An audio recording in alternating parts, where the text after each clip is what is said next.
In part one, I went out on a particularly chilly night and shot some sunsets behind an old abandoned church that I happen to know of out in the wilds around where I live.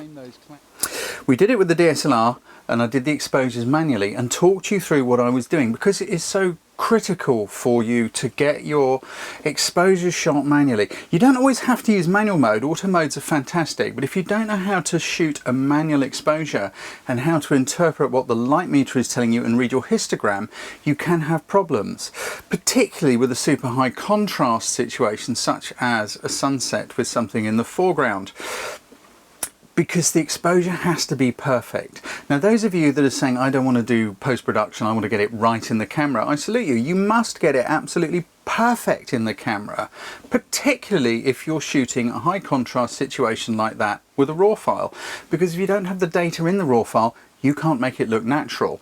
And this is the next bit. Eyes and cameras see light completely differently. If you don't believe me, take a picture of someone standing in front of a bright window, maybe like this one here. Chances are you'll have a silhouette, yet your eyes can see the person and what's outside the window. Cameras and eyes see things differently. So if you're shooting a high contrast situation, you must get the exposure absolutely perfect. Then you're going to need to bring the RAW file in and do a bit of post-production. So I'm going to show you the RAW files we shot. I want to show you the differences between the exposures, talk about the histogram. I want to show you a couple of things. We're going to develop maybe one or two of these RAW files, see how the time goes. Everything we're going to talk about is covered in my 7 Steps to Perfect Pictures, which is an online course, covers 7 weeks. It will take you through everything we're going to do and an awful lot more. There's a thing popping out up here to my left, to your right, as I'm speaking. You can go and have a look at it. When it's disappeared, there'll be a little eye symbol. You can click that at any time to go find out. So without further ado, let's go have a look in Lightroom. Here we have our RAW files. There's a couple of different colors here. So for example, first off, let's just have a look at what a perfectly exposed RAW file is meant to look like. Now that is got absolutely right in camera, but cameras and eyes see light differently. This is the scenario I was just talking to you about when you have someone in front of a bright window, you get a silhouette. Where if you go and watch this video, you will have seen that very effect happening. I could see the church, I could see the sunset, but the camera couldn't, and Simon was playing with the exposure to demonstrate that for you. Go and have a look. There's a link under this video if you want to go and check it out. There's also another little thing popping out to your right on the screen. A correctly exposed RAW file, what does that mean? If you look at a histogram, histograms are so important. It's a graph of the image, of the tones in the image, and it will tell you if your exposure is right or not. It's the most wonderful feature they ever put on a camera, in my opinion. The left-hand end is the black end, the right-hand end is the white end. And what we want is to try and get as much data between those two ends as possible. If it goes off in the middle, doesn't matter, ignore it. Right, let's take a look at some of the shots we took. So this was a different shot. This was this image, and the RAW files look like this. This was the first shot I took. You can see up here it was a 500th of a second at f8. I'd used ISO 100. Look at the histogram. It's a little bit blocked up to the left. It's rather hard against the left. To the right there's an teeny little spike, which is the burnt out sun. Suns burn out. If you look at the sun with your eyes, it's burnt out. Don't be afraid. Don't think you've got to get detail in the sun. That would just look plain weird. I'm sorry, but it would. The next step up, let me just move it along. Watch the histogram up here on the right as I do it. Look, it's taken a little step to the right. We've gone from a 500th of a second to a 320th. Look, and the histogram has taken another little step to the right. Then we went up to a 250th. Look at the histogram. Look, each one, there's a move to the right. That is giving us the detail in the shadows that we need, because the castle wasn't a silhouette. I know, the sky looks all burnt out, but we want to do post-production work to make it look more natural, more normal, like this. This is kind of what I saw. It was quite a bright, gentle sunset. It wasn't a great, raging, blazing thing of colour. And this is something you want to avoid when you're working on stuff, is overcooking things. Look at this. I mean, that is not how the scene looked at all. When you start whacking sliders around like crazy, this is when things are likely to go wrong and it's going to look like it's been overcooked. You're better to make some little gentle brush strokes, do a little bit at a time. Local adjustments with brushes are amazing things, and I'll come back to this image in a moment. But first, by the way, you might get a little noise in a moment. I can hear my fan in my computer is starting to spin up. It's quite warm in here. Sorry about that if it's going to disturb you, but there you go. So, what have I done? Look, I haven't even touched the highlight detail overall. I've brought the shadows up a bit. I brought the contrast down a lot. I've taken the exposure up an eeny bit, and that's about it. Look, I put a tiny bit of texture in there just to help the grass and the stonework. No clarity, no dehaze, eeny bit of vibrance. I've done very, very, very little with this image. However, I have done a little bit of brush work. Look, we've got a brush here. I masked out the sky with a brush and then brought the exposure down a bit, brought the highlights down a bit, so that it's more in line with how the ground looked. And then on the ground, I used another brush, and you can see there where I masked out the bright areas of the grass, and I just added a little bit of clarity and a little teeny lift to the highlights, plus a touch of saturation. But that's all I've done to it. You don't need to go crazy. We want this to look natural. So we have gone from there to there. So let's take a little look at this one here. That is the correctly exposed raw file. We've got a gap on the left, so we've got some data, we've got a gap on the right. Now, we don't want something to look like that, so I'm going to see if I can make something that looks a little bit more natural. So I'm going to make a virtual copy so we can ping between the two, and let's get going. First of all, I want to make sure that I have got my chromatic aberration removed, because in this situation you're quite likely to get it. High contrast. What we've got to do first is try and get this bright sky and this dark ground somewhere a little bit closer. So let's take the contrast down, because it is very, very contrasty. You can see a little bit of something. Look at the sky improving straight away. I don't know how much, about there. This is a painterly thing. You do a bit, you change, you move, a little bit, change, move, you come back. It's a brush stroke at a time. You don't whack sliders around and hurry on. Shoot the picture with what you're going to do to it at the end in mind at the time of shooting, and then you'll make everything work. Contrast down a little bit. I'm just going to lift the exposure up a tiny bit because I want to see a bit more of that church. I'm not going to touch the highlights or the shadows or anything at this stage. First thing I want to do is straighten it up, because I made it wonky. I was talking to you guys in the camera instead of paying attention to the composition. I'm pretty good, but I'm not quite omnipotent. I'm going to use the transform. Here we go. I'm going to tell it to constrain the crop, because as I straighten this up, it's going to need to crop some stuff away, and I want Lightroom to do it for me. You can try the auto, see if it works. And you see auto. Right, let's just do it ourselves, do it properly. I want to rotate a bit to the right and get that horizon fairly level. I'm looking at the verticals of the church, because we want them to be vertical. Look, when we look up at things, you get parallax convergence. Our eyes, our brains correct that. We don't see it as much, but cameras see it dreadfully if they're looking up at something. So I need to do a little bit of something with my verticals. It's just a little bit more vertical there. I'll take a little bit of that rotation off, I think. That looks about right. I'm doing it by eye. I'm not going to let the software do it for me. I'm going to check my crop, because sometimes you end up with a little bit too much cropped off, and that is what we've got here. So I'm just going to hold the shift key, pull those out to the edges, so that there we go, that's all I can have. Next, let's mask out the sky. Let's use a brush, take all the effects off, make sure nothing weird is going on. I'm going to turn on my overlay mask so you can see what I'm doing and where I'm going. I want to mask out the sky, so that we can make the sky darker and the land brighter, bring them into balance a little bit. I am actually going to use auto mask here, because Lightroom does a pretty good job of finding the edges of things in high contrast situations like this. It won't do it perfectly, but it's not bad, and I'm sure we have all had situations where we've tried to do this freehand, and you get bits overlaying other bits, and it takes hours, and you find the mask and the brush has gone over something you didn't want it to. So by just using this method, you see, actually look, it picked up some of that stonework. Did you see that? I'm going to take that off in a minute. Let's just make that a bit smaller. Just work our way along these. Whoops, I picked up a little bit of the ground there, I didn't want that. Let's just work our way along here, and I'm going to come back and do some of this just manually, but as a starting point, I think we'll do it like this. That's pretty good. Look, it hasn't done a bad job at all.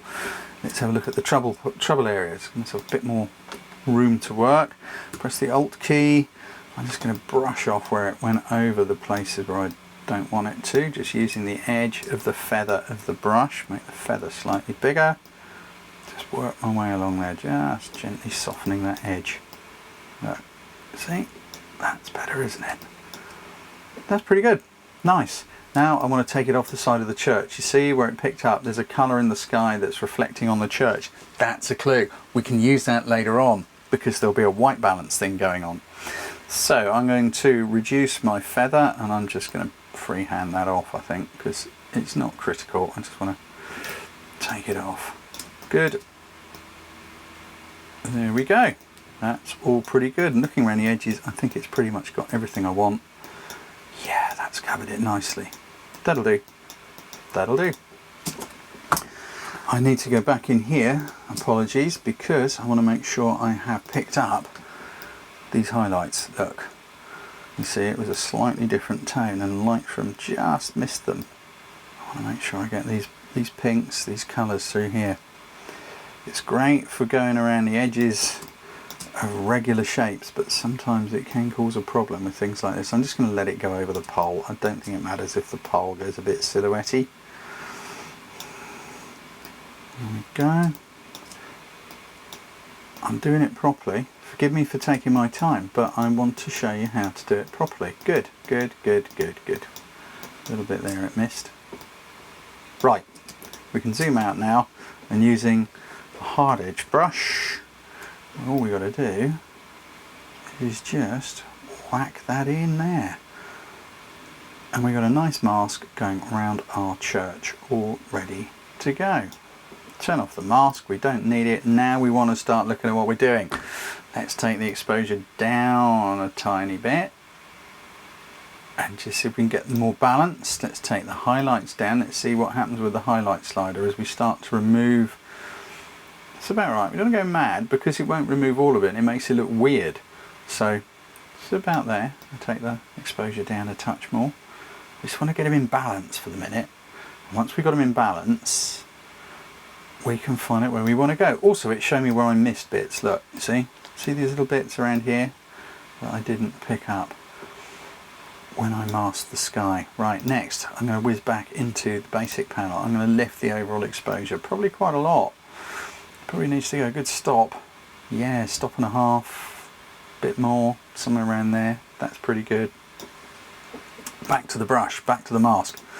Let's just see if I can take that down. Little snitchy bit. I don't want it to look weird.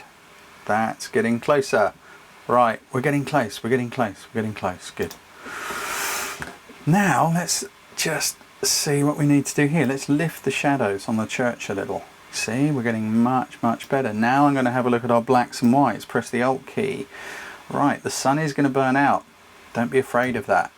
And let's see what we got for shadows. Just get a little bit of black going on in a few places. I don't want too much. I don't want it too contrasty. Somewhere around there is looking good. Next I want to check my white balance. The stonework's looking very blue. It's in shade. It will look blue. But remember those little sparkles on this side? That told us there's a pinky tone going on here. It's coming off the sunset. Therefore we can exploit that. I'm going to white balance on this side. I'm going to choose a bit of this slightly bluey stone on this side. Let's see what happens if I do that. There we go. Did you see the sky change colour then? There we go. We've now got a little bit of pinky tone going on this side, and I may well exploit it some more in a minute. Next, I want to just bring the top of the sky down a bit. It's still quite bright up there, so I just want to bring that down an eeny bit. I'm going to pull a grad, big soft grad, down over here. Just let it start to overlap the church. I'm not going far. Not even a stop. Look, that's all it needs. It just helps hold the top of the picture together, the image. It's starting to look really nice. It's starting to look natural. I might ease a bit more contrast in and up the exposure a bit, and maybe ease some highlights down a bit.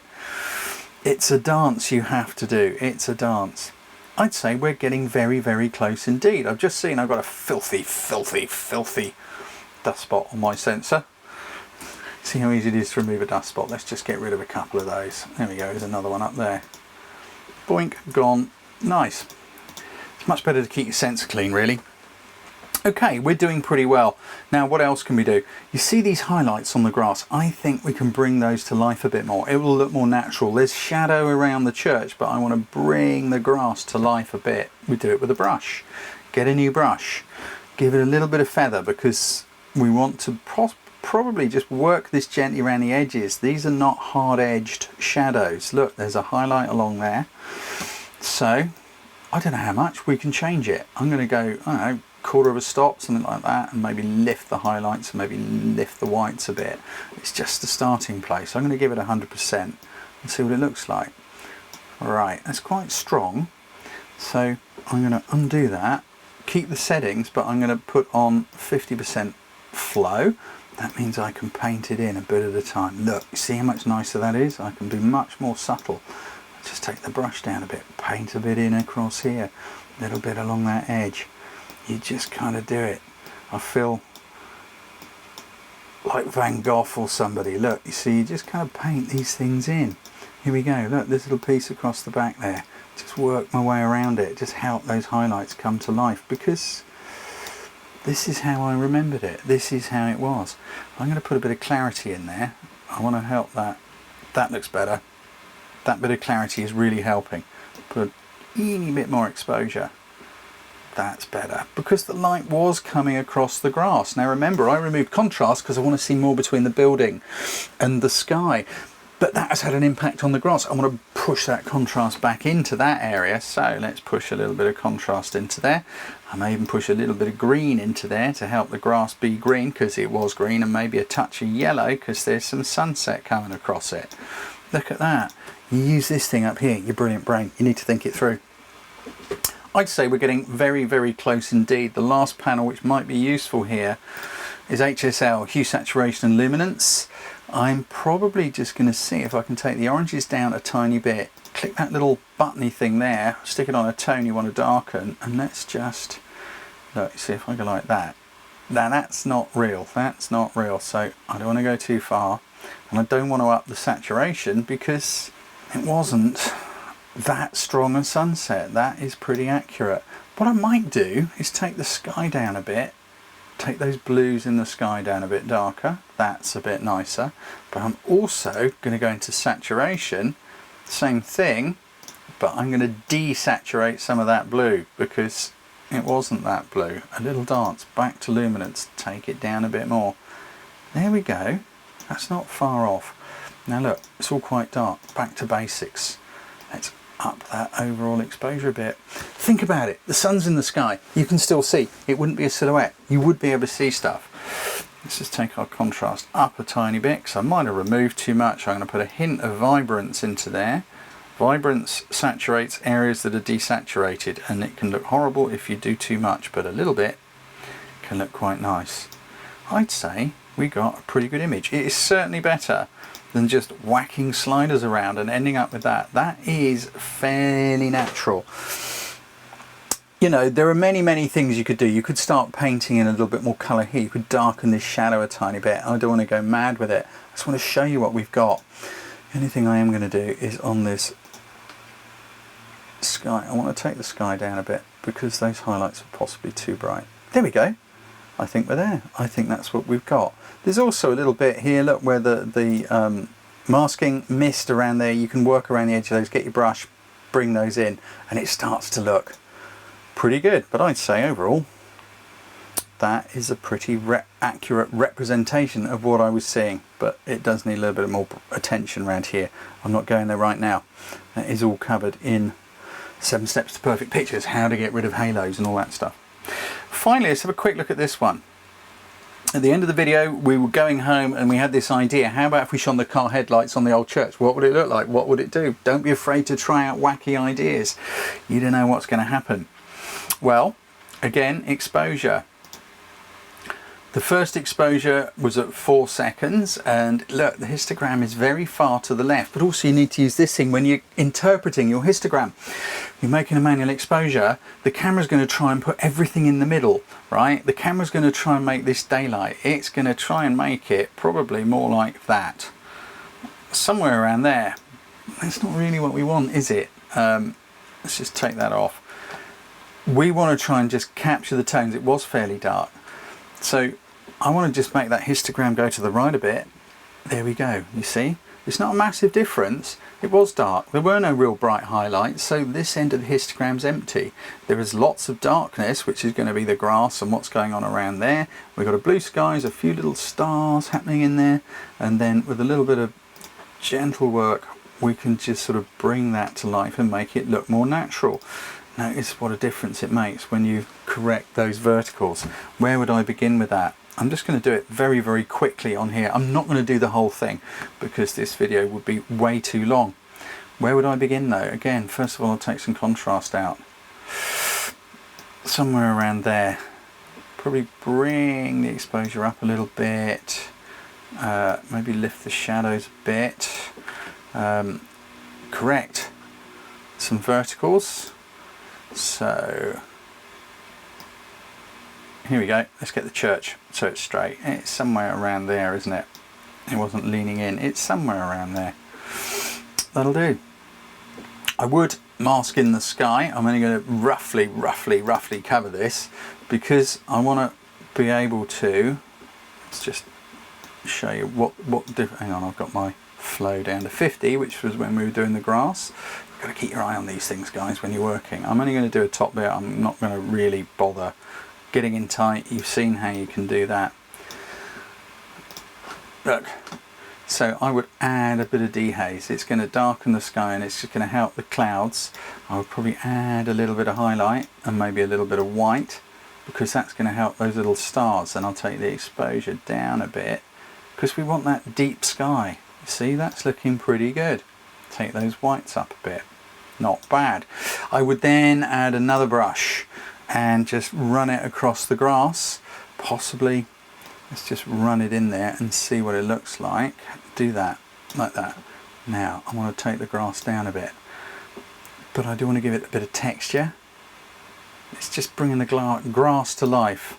Texture is quite a useful tool, but don't go mad with it because it can look horrible. I would then bring in another new brush and I would also make this more yellow because car headlights, they're very yellow. You're going to get a yellow streak through there. But actually, before I do it, let's go back to the basic panel and let's do a white balance on some stonework. If I choose some stone that's not quite sharp, I shot this on a tripod. I'm guessing we had a bit of camera shake going on. Let's find a bit. I don't want a yellow bit. I want somewhere up here. That looks like a nice neutral colour. That's pretty good. That's pretty good. Now I'll pick up the brush. Make sure there's no effect on it. First of all, mask it in. I want to make it very small here and click. There you go. You can see my first click. Now look, that's an even thing, look, running all the way across the building. So if I come to about here and then make my brush roughly fit what we've got and shift click, look at that. Fits, doesn't it? And then I can take the Alt negative brush, a little bit of this, and just kind of blend it in across the bottom so it looks natural. If I really wanted to get fussy, I could take it off of that doorway. And I'm just going to put in a little tiny bit of yellow because then it is more in keeping with those car headlights that were blowing across there. That's a very, very fast and loose interpretation of that. But look, I hope you get what I'm talking about here. If you don't understand how to control your camera manually, you can't step in to correct it when it gets something wrong. If the camera sees something really bright, it will often make it too dark. But then also if it sees something really dark, it will think that's too dark and then it will try and make it much too bright. You've got to use this thing. It also means you may need to come away from just relying on what the light meter says. If the light meter says to you, you need to put the, you know, the line of dots in the middle. If the light meter is saying that's overexposure and you just blindly do what it tells you, it's the same as shooting in auto. It's the same light meter that's in control, only you're turning the knobs and dials instead of the camera turning the knobs and dials. You've got to think these things through. So there we go, guys. I hope you found that useful. Go and watch the first video if you didn't see these being taken. Everything we covered is in my 7 Steps to Perfect Pictures online course, as I said. So please like, share and subscribe, because obviously it helps me make some more videos. If you didn't like this video and you gave it the old thumbs down, please tell me why in the comments, because I'd love to hear from you. I'd love to know what your thoughts are and why you didn't like it. Helps me improve. Can't please all the people all the time. If you'd like me to send you some free weekly video tips, some inspiring stories written by other photographers who, you know, follow me and our site and have done our training, little thing up here popping out, click on that, it will take you to a sign up. Anywhere on the site you can do it, and I'll just send you some weekly good stuff to keep you practicing, keep you in the groove. Take care, look forward to seeing you next time.